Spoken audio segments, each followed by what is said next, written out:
So it's true, and it's been confirmed. We cannot live in our bus here on our own land. So I'm sure people are asking, how did you ever get into this situation? So this is what it looked like when we were driving in for the very first time down the property to the north of us. And as you can see, we were pretty convinced that nobody really cared too much about what was going on in this area of the world.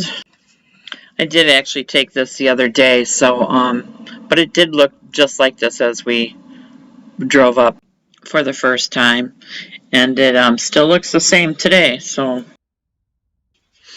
this is the entrance to our land on the left side here. So this is kind of what it looks like currently.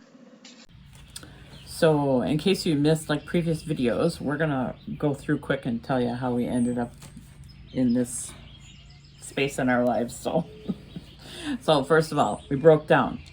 Not only once, but we broke down twice. And there were some very expensive breakdowns. So we kind of were thinking, we'd kind of been looking for land anyways, thinking about it for longevity, because we're thinking, pretty sure decided that we want to be down there for, the next 20 years, I'm sure. And if you look at the cost of renting a spot to keep the bus, it's expensive. And you're looking at minimum of like $4,000 a year if you wanted to be near Apache Junction where Mom is. So we thought, well, maybe we'll just look for land. Well, it kind of pushed us to the forefront. We're thinking, save the bus a little bit, maybe not work so hard, the engine not work so hard, maybe if we leave it parked longer periods of time. It all comes down to saving money. Yeah, all comes down to saving money and still being able to do what we wanted to do. So there was requirements, though. What we needed to have, what we felt was best for us to be able to live for long periods of time away from our home in Wisconsin. And first of all, we needed internet, TV. I personally wanted to be closer than, half an hour to go get groceries and that kind of thing. Not that we needed entertainment so much, like movie theaters and all that stuff, but that's a plus. So we started looking, and we had to get farther and farther away from Apache Junction where Mom is as it went. So, well, we ended up on a main road. Yeah, that was another thing. Not out in the middle of the desert. Right. So access was a huge thing too, because there's so many, gravel roads out there and stuff that aren't maintained. Yeah, that are not maintained for sure. So there's plenty of land in Arizona that you can buy cheaper. $1,000, $2,000. You can watch tons of other nomad videos, and the land is out there, but it's cold. And because they're farther north. Right, because they're farther north. So that wasn't going to work for us. That's what we were trying to escape, was the snow. Didn't want to be in the middle of that. So anyway. Yeah, that's where we kind of got close to. So we found this land. It was affordable. We bought it. We put an offer in on it. It was accepted. We were able to close like within 3 weeks' time. In that time, though, we were trying to find out for sure that we could park the bus on there and live in the bus, or an RV. Or an RV, right? Bus, RV, same difference. And the realtor, whoever she was trying to contact for us, because she said she would do that, was not responding back to her. So. And finally, she just kind of said to us, well, it all depends on if a complaint is ever made or something on you. And in my head, I'm thinking, why would somebody complain about us cleaning up the land? And we've always been good neighbors of landowners and that kind of thing. Any property we've ever bought, and believe me, there's been several, we've always left it better. Somebody did complain. Somebody did complain. We finally kind of figured that out too. We think it was... I think it was the land developer across the way from us. Yeah. Who, because he wants to develop land and make it commercial or whatever he wants to do. He wanted to uphold the law, supposedly. Yeah. That's what we're thinking. Yeah. Because he was there a couple days right before the complaint was made. So. Yeah, as far as we know.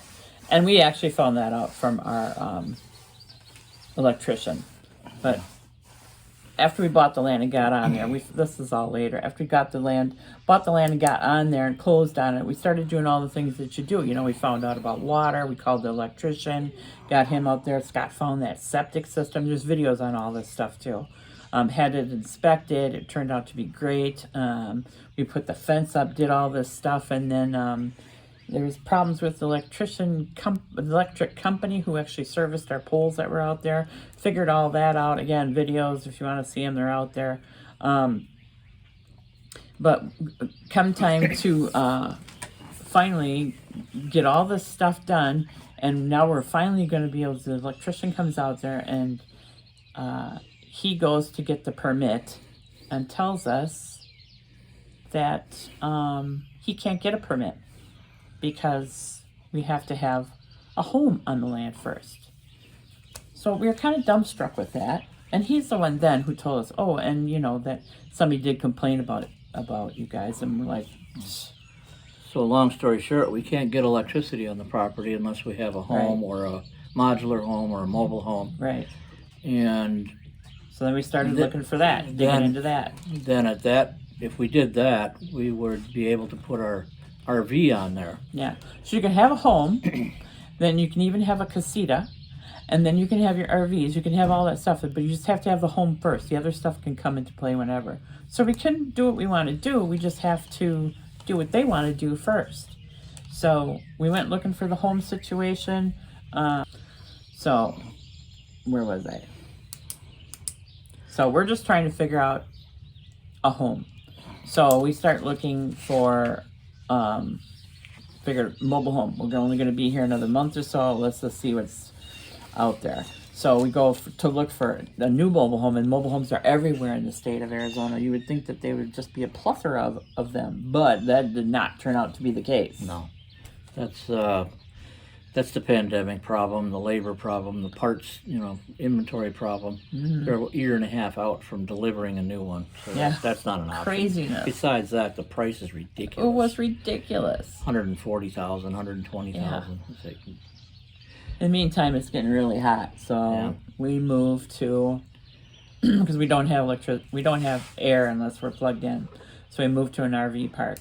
While we were there, I happened to be talking to the RV manager, and she was telling us that she had found every mobile home that she's ever bought, she found on Facebook Marketplace of all things. So once we got plugged in, we didn't do anything except be in the air for 24 hours, and then we were able to hook up to internet, think for a while, and got looking. So we went looking for used mobile homes on Facebook Marketplace. Found this super cute one. It's 24 by 44. Double wide. Hopped in the car, went and looked at it, talked to the woman who was selling it. It was $26,000. It wasn't perfect, but it was needed a little bit of upgrading, but totally livable the way that it was. And we said kitchen needed to be upgraded. Yeah, but I mean it still was used. The furnace and AC were new, and the water heater was new. Yeah. It was in good shape. Yeah. Just a little bit of paint maybe. Yeah. So it was a good deal. So then we thought, well, okay, we can't commit to buying this until we can figure out how to move it and find somebody and the cost. And the woman that's selling it thought it would be about $4,000 to $6,000 for each side. Totally doable. Get it. Went to try and find somebody to move it. The next problem. $25,000. Yeah, I couldn't find anybody. And the one guy who finally just spewed out a price, quoted, not even a real quote, not in paper or anything, but $25,000. Well, that was pretty ridiculous. Meantime, the house sold anyways. Couldn't wait for us to... It wasn't going to happen anyway. Not for that No, money. not for that kind of money. So here we are then. So now we gave us time to think. Now you gave us. Let's just take a pause from this process. Let's finish up the fencing. Let's finish up what we got to do on the property to get it so it can sit all summer, and we'll just go back home and ponder on all this. It's going to take more than quick thinking, like we were hoping down there.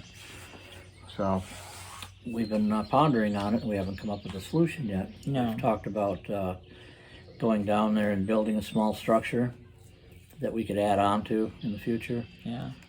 That might be an option. Other than that, I can't honestly say that we can get a mobile home on there in today's market, in today's reality. reality. Everybody is, there's this huge influx from people from California moving into Arizona too. So there's this, besides Arizona's experiencing some water issues too. I don't know how they're gonna keep water to all these people.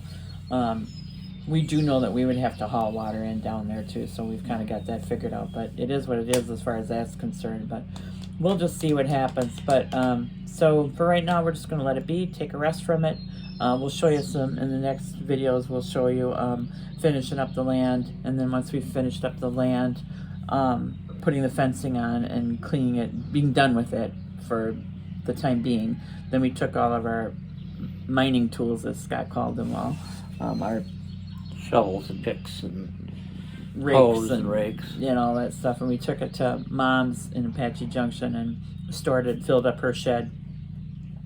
So and she had some cactuses blooming in the backyard and some pretty stuff going on, so it was pretty cool. But anyways, so we're done with all that. So our next issue before we can really go home is to find out about the bus. So we'll hopefully that'll be in the next video. We'll have all that solved, hopefully. Don't really know if it was fixed or not fixed.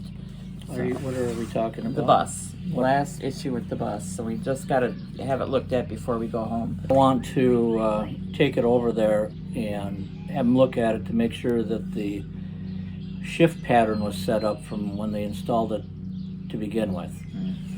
And come in the picture with me.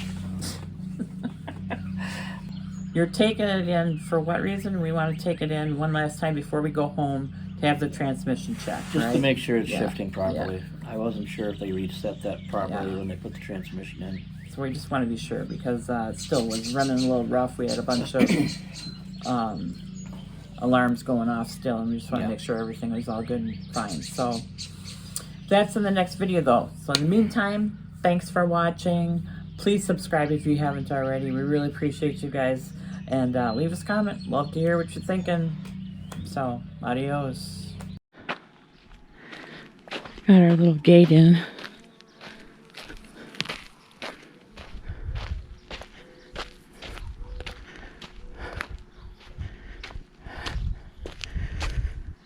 And all this fencing all the way down. All that fencing all the way down. So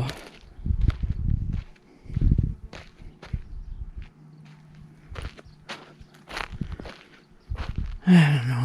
It'd be hard to say goodbye to this land, but we need to get home. So that's how it goes.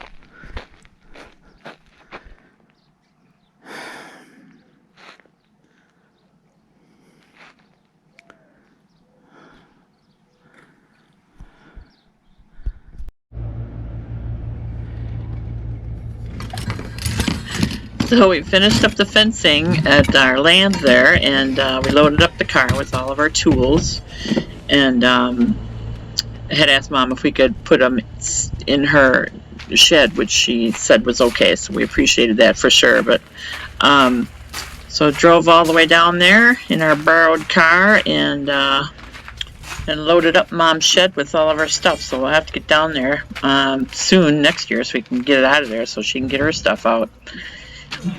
So all was well.